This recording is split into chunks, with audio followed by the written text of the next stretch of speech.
Fred, this has been such a big year for you. You've been Olympic medalist, NCAA champion with the team, which I know is a big goal of yours. Can you talk about the difference between standing on the Olympic podium and the NCAA podium and what that means to you? Yeah, I mean, the crazy thing is there wasn't much difference.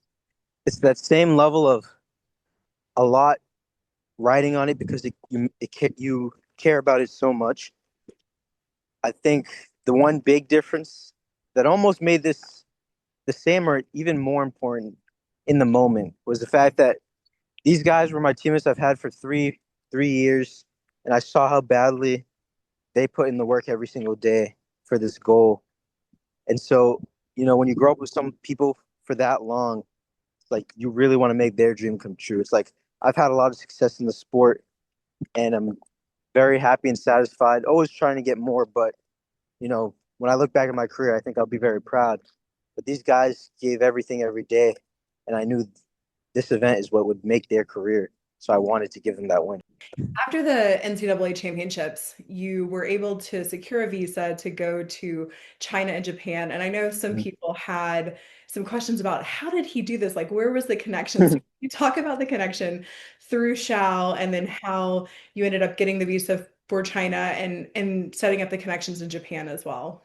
Yeah, I mean, first it starts with kind of being daring enough to do it. It's funny when I was over there, the questions you get is like, you came all the way to China, or China Shao came with me for a little bit, but like when I'm training in Japan, they're like, you came all the way to Japan without your coach?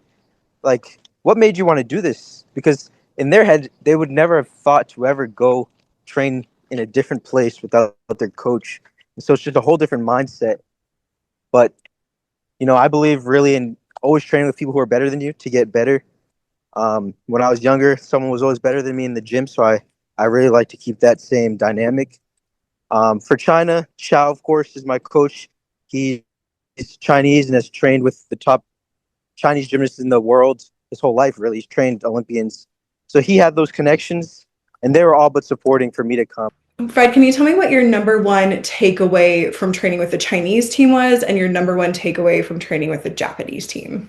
Yeah, I think the number one thing I got from China was, when you're training in the gym and there's small things that you decide to push back or you end up not getting to, and the small stuff you're like, yeah, it won't kill me to not do this drill today or not do that.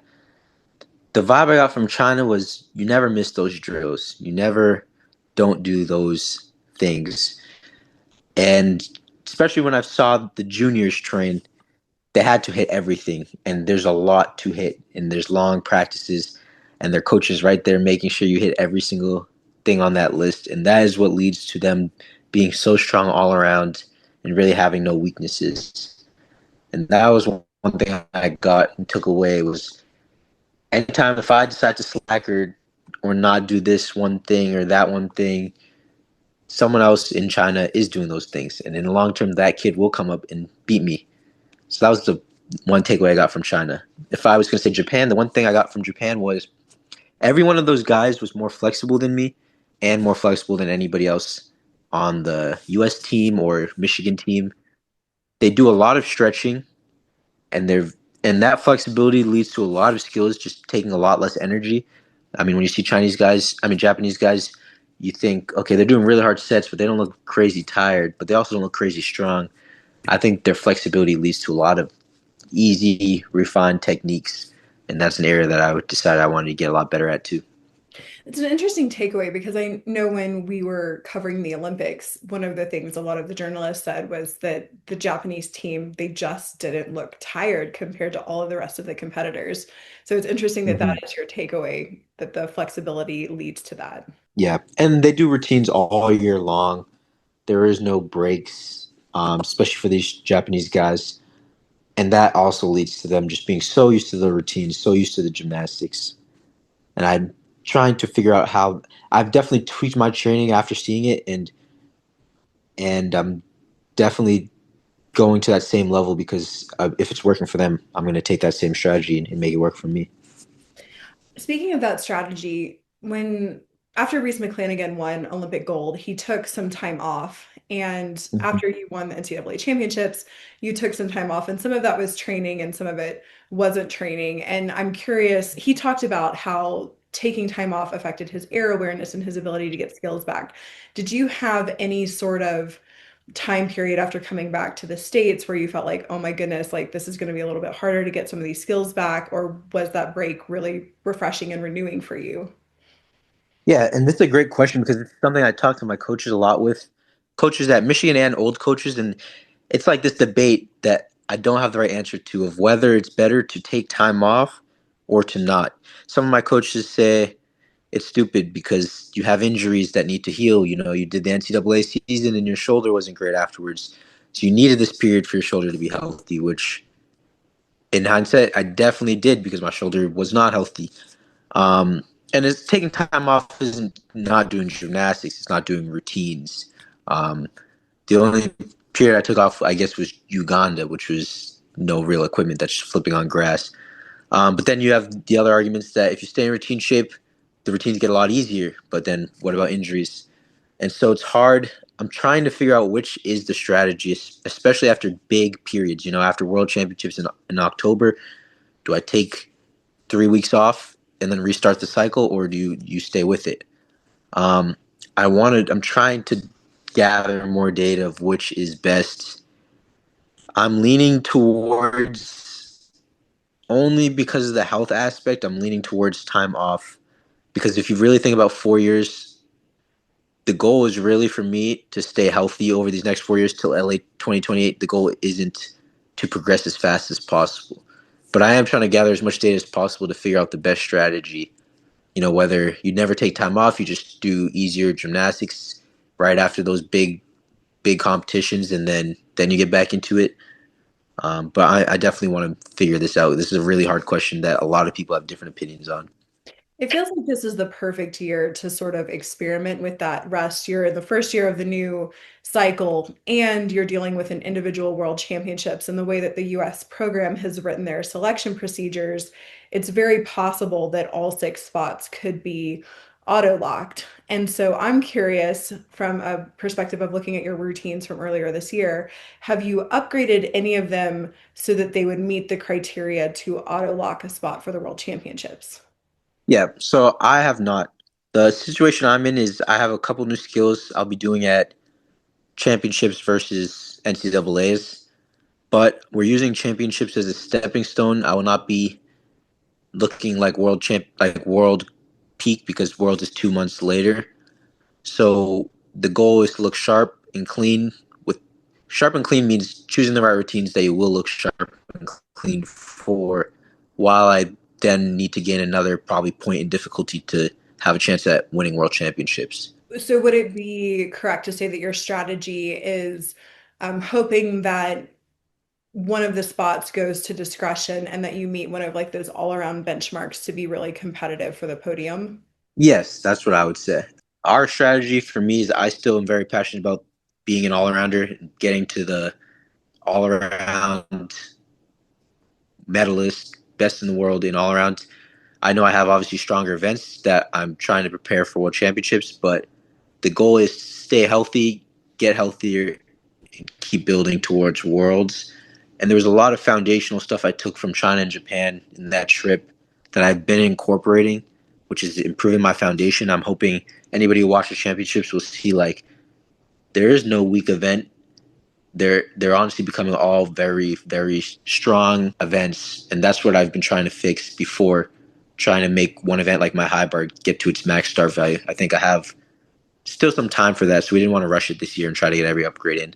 But that's our strategy. I know at Winter Cup you displayed the new uniform. Is there going to be a new uniform style as well at championships, or are you going with the standard uniform? There will be a new uniform. You This heard it is here first. yeah, you heard it here first. Turn has been working on making some tweaks based on feedback. We'll also have a lot of design elements of it. So that puts me at risk with that 3/10 deduction each day. But my mindset on it is like I'm doing so much work in the gym every day. We put so much work into the sport, and we're gonna go to championships.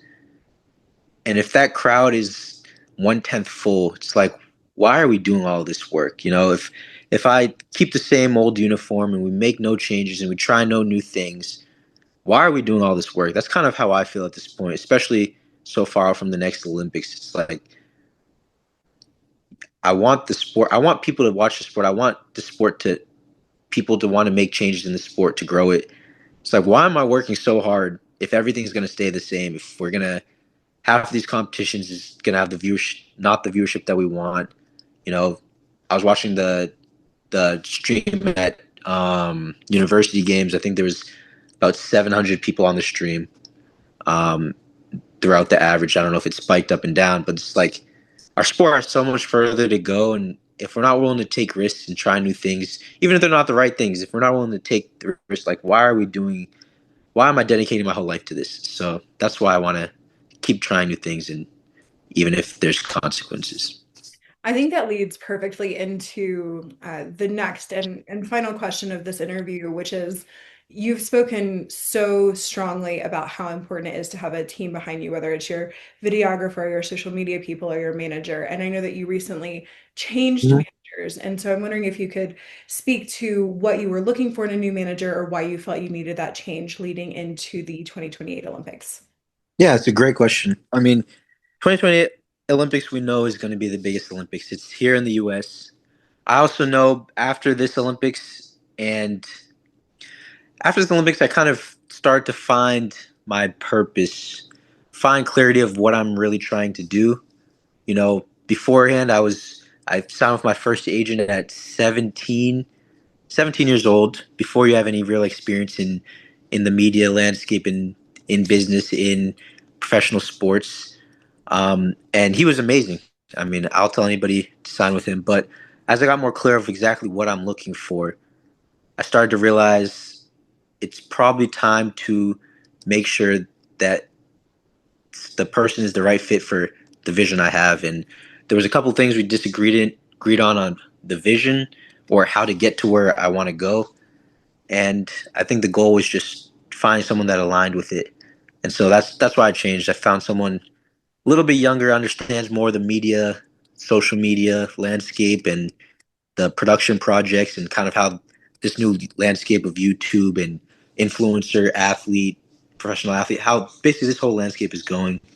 Also someone who understands what I want to do from cultural standpoint, in my community, in getting opportunities to kids that look like me, and just kind of really aligned with my vision. And that's why I've switched management and going this route. But I'm excited. I think, again, I've kind of found my purpose in growing the sport and getting these opportunities to other kids and trying to make a big impact and dominate on the gymnastics field. And I think I have the right team to do it. The team has grown a lot since the Olympics. And so I think we can do a lot of big things coming up in the next 3 years.